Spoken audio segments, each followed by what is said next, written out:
ತಂಡಗಳನ್ನ ರಚನೆ ಮಾಡಿಕೊಂಡು ಪತ್ತೆ ಕಾರ್ಯವನ್ನು ಕೈಗೊಂಡಿದ್ರು. ಆ ಹಿನ್ನೆಲೆಯಲ್ಲಿ ಇಂಡಿ ಉಪವಿಭಾಗದಲ್ಲಿ ಒಟ್ಟು 20 ವಿವಿಧ ಸ್ವತ್ತಿನ ಪ್ರಕರಣಗಳಲ್ಲಿ 42 ಜನ ಆರೋಪಿತರನ್ನ ಅರೆಸ್ಟ್ ಮಾಡಿ ಅವರಿಂದ ಸುಮಾರು 1,20,04,750 ರೂಪಾಯಿ ಮೌಲ್ಯದ ಬಂಗಾರ, ಬೆಳ್ಳಿ, ಕಳುವಾದಂತ JCB, ಪಿಕಪ್, ಸ್ಕಾರ್ಪಿಯೋ, ಟ್ರ್ಯಾಕ್ಟರ್ ವಾಹನಗಳು ಮತ್ತೆ ನೀರಿನ ಪಂಪ್ ಸೆಟ್ಗಳು, 2 ವೀಲರ್ಸ್ಗಳನ್ನ ನಮ್ಮ ಪೊಲೀಸರು ವಶಪಡಿಸಿಕೊಳ್ಳುವಲ್ಲಿ ಯಶಸ್ವಿಯಾಗಿದ್ದಾರೆ. ಸೊ ಅದರಲ್ಲಿ ಕೆಲವೊಂದಿಷ್ಟು ಆಯ್ದ ಇಂಪಾರ್ಟೆಂಟ್ ಪ್ರಕರಣಗಳನ್ನು ತಮ್ಮ ಗಮನಕ್ಕೆ ತರೋದಕ್ಕೆ ಇಷ್ಟಪಡ್ತೀನಿ. ಸೊ ಚಡ್ಚನ್ ಪೊಲೀಸ್ ಠಾಣೆಯಲ್ಲಿ ಶಿರಾಡೋನ್ ಗ್ರಾಮದಲ್ಲಿ ಒಂದು ದೇವಸ್ಥಾನ ಕಳ್ಳತನ ಆಗಿದ್ದು ಸುಮಾರು 6,51,000 ವರ್ತ್ ವ್ಯಾಲ್ಯೂವನ್ನು ಕಳ್ಳತನ ಮಾಡ್ಕೊಂಡಿದ್ರು. ಅದರಲ್ಲಿ ಕೂಡ ಆರೋಪಿತರನ್ನ ಮಹಾರಾಷ್ಟ್ರದ ಆರೋಪಿತರನ್ನ ಬಂಧನ ಮಾಡಿ ಅವರಿಂದ ಎಲ್ಲ ವಸ್ತುಗಳನ್ನ ವಶಪಡಿಸಿಕೊಂಡಿದ್ದಾರೆ. ಸುಮಾರು 6,42,000 ವಸ್ತುಗಳನ್ನ. ಅದೇ ರೀತಿ ಚಡ್ಚನ ಪೊಲೀಸ್ ಠಾಣೆಯ ಟಾಕ್ಳಿ ಗ್ರಾಮದಲ್ಲಿ ಪಿಕಪ್ ಗೂಡ್ಸ್ ವಾಹನ, ಮನೆ ಮುಂದೆ ಇದ್ದಂತ ಪಿಕಪ್ ಗೂಡ್ಸ್ ವಾಹನವನ್ನ ಕೂಡ ಕಳ್ಳತನ ಮಾಡ್ಕೊಂಡು ಹೋಗಿದ್ರು. ಅವನು ಕೂಡ ಆರೋಪಿ ಉಸ್ಮಾನಾಬಾದ್ ಜಿಲ್ಲೆಯವನು. ಅವನಿಂದನೂ ಕೂಡ ಈ ಪಿಕಪ್ ಗೂಡ್ಸ್ ವಾಹನವನ್ನ ವಶಪಡಿಸಿಕೊಳ್ಳುವಲ್ಲಿ ಪೊಲೀಸರು ಯಶಸ್ವಿಯಾಗಿದ್ದಾರೆ. ಸಿಂದಗಿ ಪೊಲೀಸ್ ಠಾಣೆಯ ಎರ್ಕಲ್ BK ಗ್ರಾಮದಲ್ಲಿ ಒಬ್ಬರ ಮನೆಯನ್ನ ಕಳ್ಳತನ ಮಾಡಿ ಸುಮಾರು 4.5 ಲಕ್ಷ ಮೌಲ್ಯದ ಆಭರಣ ಮತ್ತೆ ಒಡವೆ ದುಡ್ಡನ್ನ ತಗೊಂಡೋಗಿದ್ರು. ಅದರಲ್ಲಿ ಕೂಡ ಆರೋಪಿ ಶಂಕರ್ ಭೋಸ್ಲೆ ಅನ್ನುವಂತ ಆರೋಪಿ, ಇವನು ಕೂಡ ಮಹಾರಾಷ್ಟ್ರದವನು, ಮೀರಜ್. ಇವನಿಂದನೂ ಕೂಡ ಎಲ್ಲ ಕಳ್ಳತನ ಮಾಡಿದಂತಹ ವಸ್ತುಗಳನ್ನ ವಶಪಡಿಸಿಕೊಳ್ಳುವಲ್ಲಿ ಯಶಸ್ವಿಯಾಗಿದ್ದಾರೆ. ಮತ್ತೆ ಆಲ್ಮೇಲ್ ಮತ್ತೆ ಇಂಡಿ ಟೌನ್ ಪೊಲೀಸ್ ಠಾಣೆಯಲ್ಲಿ ಆದಂತಹ ಚೈನ್ ಸ್ನ್ಯಾಚಿಂಗ್ ಗೆ ಸಂಬಂಧಪಟ್ಟಂತೆ ಅಲ್ಲಿ ಕೂಡ ಒಟ್ಟು ಅವಾಗ ನಮಗೆ ಸಿಕ್ಕಿದ್ದು 3 ಜನ, ಈಗ ಒಟ್ಟು 5 ಜನ ಆರೋಪಿತರನ್ನ ಅದರಲ್ಲಿ ಬಂಧನ ಮಾಡಿಬಿಟ್ಟು ಅವರು ಬಳಸಿದಂತ 2 ವೀಲರ್ಸ್ ಆಗಿರ್ಬೋದು ಮತ್ತೆ ಬಂಗಾರದ ಚೈನ್ಗಳಾಗಿರ್ಬೋದು ಸಂಪೂರ್ಣವಾಗಿ ವಶಪಡಿಸಿಕೊಂಡು ಅವರನ್ನು ಕೂಡ ಅರೆಸ್ಟ್ ಮಾಡಲಾಗಿದೆ.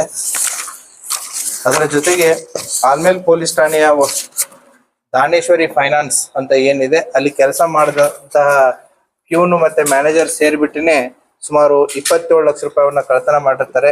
ಅದರಲ್ಲಿ 11 ಲಕ್ಷ ರೂಪಾಯಿಗಳನ್ನ ಅವರಿಂದ್ರನೇ ಕಂಪ್ಲೇನೆಂಟ್ನೇ ಅಲ್ಲಿ ಕಳ್ಳತನ ಮಾಡಿ ಕೇಸ್ ಕೊಟ್ಟಿರ್ತಾರೆ. ಅವರಿಂದ್ರೂ ಕೂಡ ಸುಮಾರು 11 ಲಕ್ಷ ದುಡ್ಡನ್ನ ಅವರಿಂದ್ರೂ ವಶಪಡಿಸಿಕೊಂಡಿದ್ದಾರೆ.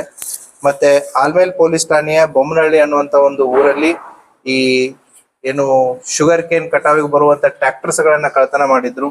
ಆ ಮಹಾರಾಷ್ಟ್ರದ ಟ್ರ್ಯಾಕ್ಟರ್ಸ್, ಆ ಟ್ರ್ಯಾಕ್ಟರ್ಸ್ ಗಳನ್ನ ಕೂಡ ತಗೊಂಡೋದನು ಕೂಡ ಮಹಾರಾಷ್ಟ್ರದವನೇ. ಅವನಿಂದನೂ ಕೂಡ ಈ ಟ್ರ್ಯಾಕ್ಟರ್ಸ್ ಗಳನ್ನ ವಶಪಡಿಸಿಕೊಳ್ಳುವಲ್ಲಿ ಯಶಸ್ವಿಯಾಗಿದ್ದಾರೆ. ಮತ್ತೆ ಕಲ್ಕೇರಿ ಪೊಲೀಸ್ ಠಾಣಾ ವ್ಯಾಪ್ತಿಯ ಗೊಲ್ಗೇರಿ ಗ್ರಾಮದಲ್ಲಿ ಸುಮಾರು JCB ಹೊಸದಾಗಿ ತೆಗೆದುಕೊಂಡಂತ JCB ಅನ್ನ ಕೂಡ ಕಳ್ಳತನ ಮಾಡಿದ್ರು. ಆ JCB ಅನ್ನ ಕೂಡ ಕಳ್ಳತನ ಮಾಡಿದವರು ಇವರು ಕೂಡ ಮಹಾರಾಷ್ಟ್ರದ ಹುಲ್ಜಂತಿ ಅವರು. ಅವರಿಂದನೂ ಕೂಡ ಈ ಪೂರ್ತಿ JCB ಅನ್ನ ಏನು ತಗೊಂಡೋಗಿದ್ರು ಸುಮಾರು 35 ಲಕ್ಷ ವರ್ತ್ JCB ಅದನ್ನು ಕೂಡ ವಶಪಡಿಸಿಕೊಳ್ಳುವಲ್ಲಿ ನಮ್ಮ ಪೊಲೀಸರು ಯಶಸ್ವಿಯಾಗಿದ್ದಾರೆ. ಮತ್ತೆ ಅದೇ ರೀತಿ ಪರ್ತಿ ಪೊಲೀಸ್ ಠಾಣಾ, ಇದು ರೇವಣಸಿದ್ದೇಶ್ವರ ದೇವಸ್ಥಾನಕ್ಕೆ ಹೋಗಿ ಬರುವಾಗ ಒಬ್ಬ ಆರೋಪಿ ಚೈನ್ ಸ್ನ್ಯಾಚಿಂಗ್ ಮಾಡಿದ್ದ. ಆ ಚೈನ್ ಸ್ನ್ಯಾಚಿಂಗ್ ಮಾಡಿದಂತಹ ವ್ಯಕ್ತಿಯನ್ನ ಕೂಡ ಈಗ ಉತ್ತರ ಪ್ರದೇಶದವನು. ಸೊ ಆತನನ್ನು ಕೂಡ ಅರೆಸ್ಟ್ ಮಾಡಿ ಅವನಿಗೆ ಚೈನ್ ಸ್ನ್ಯಾಚಿಂಗ್ ಮಾಡಿದ ಸುಮಾರು 3.5 ಲಕ್ಷ ರೂಪಾಯಿಗೆ ಚೈನ್ ಅನ್ನ ವಶಪಡಿಸಿಕೊಳ್ಳುವಲ್ಲಿ ಯಶಸ್ವಿಯಾಗಿದ್ದಾರೆ.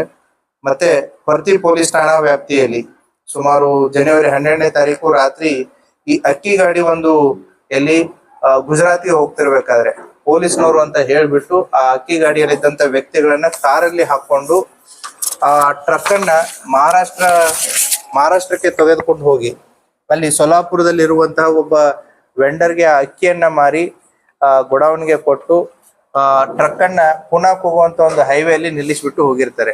ಆ ಹಿನ್ನೆಲೆಯಲ್ಲಿನೂ ಕೂಡ ಒಂದು ಪ್ರಕರಣ ದಾಖಲಾಗಿತ್ತು. ಆ ಪ್ರಕರಣದಲ್ಲಿ ಲಾರಿ ಮತ್ತೆ ಅವರಂತ್ರ 1,25,000 ದುಡ್ಡನ್ನ, ಅಂದ್ರೆ 600 ಅಕ್ಕಿ ಚೀಲ ಇದ್ದಿದ್ದನ್ನ ಮಾರಿಬಿಟ್ಟು ಆ ದುಡ್ಡನ್ನ ತಗೊಂಡು ಇವ್ರು ಖರ್ಚು ಮಾಡಿದ್ರು. ಸೊ ಸುಮಾರು ದಿನಗಳಾದ ಮೇಲೆ ಈ ಒಟ್ಟು 9 ಜನ ಆರೋಪಿತರನ್ನ, ಅದರಲ್ಲಿ ಇನ್ವಾಲ್ವ್ ಆದಂತ 9 ಜನ ಆರೋಪಿತರನ್ನ ಪೊಲೀಸ್ನವರು ಅರೆಸ್ಟ್ ಮಾಡಿ ಅವರಿಂದನೂ ಕೂಡ ಈ ಟ್ರಕ್ ಮತ್ತೆ ದುಡ್ಡನ್ನ ವಶಕ್ಕೆ ತೆಗೆದುಕೊಂಡಿದ್ದಾರೆ. ಅದೇ ರೀತಿ ಜಲ್ಕಿ ಪೊಲೀಸ್ ಠಾಣೆ ಜೈವೂರ್ ಗ್ರಾಮದಲ್ಲಿ ಏನು ಈ ಅಲೆದಾಡುವಂತ ಜನ ಏನ್ ಬರ್ತಾರೆ ಅವರು ಕೂಡ ಸುಮಾರು 1.5 ಲಕ್ಷ ರೂಪಾಯಿ ಮೌಲ್ಯದ 31 ಗ್ರಾಂ ತೂಕದ ಬಂಗಾರನ ಕಳ್ಳತನ ಮಾಡಿದ್ರು. ಅದನ್ನು ಕೂಡ ವಶಪಡಿಸಿಕೊಂಡಿದ್ದಾರೆ. ಕೊನೆಯದಾಗಿ ಏನು ಈ ಜಳಕಿ ಪೊಲೀಸ್ ಠಾಣಾ ವ್ಯಾಪ್ತಿಯಲ್ಲಿ ಈ ಆಡುಗಳನ್ನ ಕಳ್ಳತನ ಮಾಡಿದಂತವ್ರನ್ನ ಹಿನ್ನೆಲೆಯನ್ನ ಹಿಡ್ಕೊಂಡು ಹೋದಾಗ ಅವರು ಮಹಾರಾಷ್ಟ್ರದ ಉಮದಿಯವರು ಮತ್ತೆ ಒಬ್ನು ಇಲ್ಲೇ ಇಂಡಿ ತಾಲೂಕಿನ ಕೂಡ್ಗಿ ಇವರಿಬ್ರು ಆರೋಪಿತರು ಅಂತ ಗೊತ್ತಾಗತ್ತೆ. ಅವರಿಂತ್ರ ಏನು 11 ಬೈಕು, 1 ಸ್ಕಾರ್ಪಿಯೋ, 2 ಟ್ರ್ಯಾಕ್ಟರು ಗಳನ್ನ ವಶಪಡಿಸಿಕೊಂಡಿದ್ದಾರೆ. ಸುಮಾರು 38,45,000 ವರ್ತ್ ವ್ಯಾಲ್ಯೂ. ಹೀಗೆ ಇಂಡಿ ಉಪವಿಭಾಗದಲ್ಲಿ ಕಳೆದ 2 ತಿಂಗಳಿಂದ ನಡೆದಂತಹ ಒಂದು ಸ್ಪೆಷಲ್ ಡ್ರೈವ್ ಇಂದ ಒಟ್ಟು 20 ಸ್ವತ್ತಿನ ಪ್ರಕರಣಗಳಲ್ಲಿ 42 ಜನ ಆರೋಪಿತರಿಂದ ಸುಮಾರು 1,20,40,750 ರೂಪಾಯಿ ಮೌಲ್ಯದ ವಸ್ತುಗಳನ್ನ ಯಶಪಡಿಸಿಕೊಳ್ಳುವಲ್ಲಿ ಇಂಡಿ ಉಪವಿಭಾಗದ ಎಲ್ಲ ಅಧಿಕಾರಿ ಮತ್ತೆ ಸಿಬ್ಬಂದಿ ವರ್ಗದವರು ಯಶಸ್ವಿಯಾಗಿದ್ದಾರೆ. ಅವರು ಮಾಡಿದಂತ ಈ ಕರ್ತವ್ಯವನ್ನ ನಾನು ಶ್ಲಾಘಿಸ್ತೀನಿ. ಮತ್ತೆ ಅವ್ರಿಗೆ ಇದೇ ರೀತಿ ಕೆಲಸವನ್ನ ಮಾಡ್ಲಿ ಅಂತ ಹೇಳಿ ಆಶಿಸ್ತೇನೆ. Thank you. ಪರ್ಮಿಟ್ ಇದ್ದದ್ದು ಇದು ಬಾಗಲಕೋಟು ಏನು ಗುಜರಾತ್ಗೆ ಹೋಗೋದು. ಸೊ ದಾರಿ ಮಧ್ಯದಲ್ಲಿ ಬರ್ತಿ ಹತ್ರ ಇದು ಪೊಲೀಸರು ಅಂತೇಳಿ ಒಂದು ಪ್ರೈವೇಟ್ ಕಾರಲ್ಲಿ ಅಡ್ಡ ಹಾಕ್ತಾರೆ. ಅಡ್ಡ ಹಾಕಿಬಿಟ್ಟು ಗಾಡಿಯಲ್ಲಿ ಇದ್ದಂತ ಡ್ರೈವರ್ ಕ್ಲಿಯರನ್ನ ಆ ಕಾರಲ್ಲಿನೇ ಕೂಡಿಸ್ಕೊಂಡು ಆ ಟ್ರಕ್ ಅನ್ನ ತಗೊಂಡು ಸೊಲ್ಲಾಪುರಿಗೆ ಹೋಗ್ತಾರೆ. ಸೊ ಸೊಲ್ಲಾಪುರಿಗೆ ಹೋಗ್ಬಿಟ್ಟು ಅದನ್ನ ಇವ್ರಿಗೆ ಗಳು ಗೊತ್ತಿದೆ ಎಲ್ಲೆಲ್ಲಿವೆ ಅಂತಂದೇಳಿ ಅಲ್ಲಿ ಮಾರಿದ್ದಾರೆ ಅದನ್ನ, ಅಕ್ಕಿಯನ್ನ. ಅದು ಕೂಡ ಇದೆ. ಮಾರಿಬಿಟ್ಟು ಅಲ್ಲಿ ದುಡ್ಡು ತಗೊಂಡಿದ್ದಾರೆ. ದುಡ್ಡು ತಗೊಂಡು ಅದನ್ನ ಟ್ರಕ್ ಅನ್ನ ಅಲ್ಲೇ ಹೈವೇ ಮೇಲೆ ಬಿಟ್ಟು ಹೋಗಿದ್ದಾರೆ. ಇದೇ ಸೇಮ್ ಟೀಮು ಕೂಡ ಬಾಗಲಕೋಟೆ ಜಿಲ್ಲೆಯಲ್ಲಿ ಇದೇ ರೀತಿಯಾದಂತ ಒಂದು ಮಾಡಸ್ ಆಪರೇಂಡಿ ಮಾಡಿ ಸಿಕ್ಕಾಕೊಂಡು ಬಿದ್ದಿದ್ದಾರೆ. ಸೊ ದ ಸೇಮ್ ಟೀಮ್ ಸ್ವಲ್ಪ ಜನ ಇಲ್ಲಿ ಲೋಕಲ್ ಬಿಜಾಪುರದವರು ಇದ್ದಾರೆ, ಅದರಲ್ಲಿ ಬಾಗಲಕೋಟೆ ಜಿಲ್ಲೆಯವರು ಇದ್ದಾರೆ. ಸೊ ಅಲ್ಲಿ ಬಾಗಲಕೋಟೆ ಜಿಲ್ಲೆಯಿಂದ ಮೂವ್ಮೆಂಟ್ ಆಗಿದ್ದ ನನಗೆ ಗೊತ್ತಾಗತ್ತೆ ಗುಡಾವನದಲ್ಲಿ. ಸೊ ಎಂಡ್ ರೂಟ್ ಅಲ್ಲಿ ಈ ರೀತಿ ಮಾಡ್ತಾರೆ. ಸೊ ಈ ರೀತಿ ಮಾಡಿ ಕಾಗವಾಡದಲ್ಲಿನೂ ಕೂಡ ಒಂದಾಗಿತ್ತು, ಬಾಗಲಕೋಟದಲ್ಲಿ ಒಂದಾಗಿತ್ತು, ನಮ್ಮಲ್ಲಿ ಕೂಡ ಒಂದಾಗಿತ್ತು. ಸೊ ಈ ತಂಡವನ್ನ ಪತ್ತೆ ಹಚ್ಚುವಲ್ಲಿ ಪೊಲೀಸರು ಯಶಸ್ವಿಯಾಗಿದ್ದಾರೆ.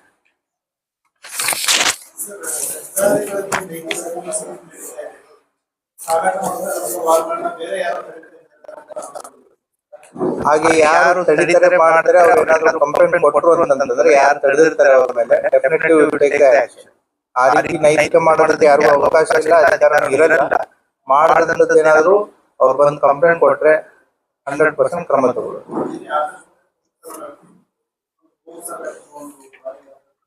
ಪೊಲೀಸರಿಗೆ ತಂದು ಮಾಹಿತಿ ಕೊಟ್ಟಿದ್ದಾರೆ, ದೆನ್ ಕೇಸ್ ರಿಜಿಸ್ಟರ್ ಮಾಡಿದ್ದಾರೆ. ಸೊ ಯಾರಿಗೆ ಸಾರ್ವಜನಿಕರಿಗೆ ಅದ್ರ ಬಗ್ಗೆ ಮಾಹಿತಿ ಇತ್ತಂದ್ರೆ ಪೊಲೀಸರಿಗೆ ಇಂಟಿಮೇಟ್ ಮಾಡ್ಲಿ. ಸೊ ಅವರಾಗೆ ಕೂಡ ಯಾರು ಏನು ಮಾಡೋದು ಬೇಡ. So will give the appreciation certificate. ಒಂದು ಫೋಟೋ ಸೆಷನ್ ಹೊರಗಡೆ ಬಹಳಷ್ಟು ವೆಹಿಕಲ್ಸ್ ಗಳಿದಾವೆ, ಒಂದು ಫೋಟೋ ಸೆಷನ್ ಅಲ್ಲಿ ಮಾಡೋಣ. Thank you.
Yes.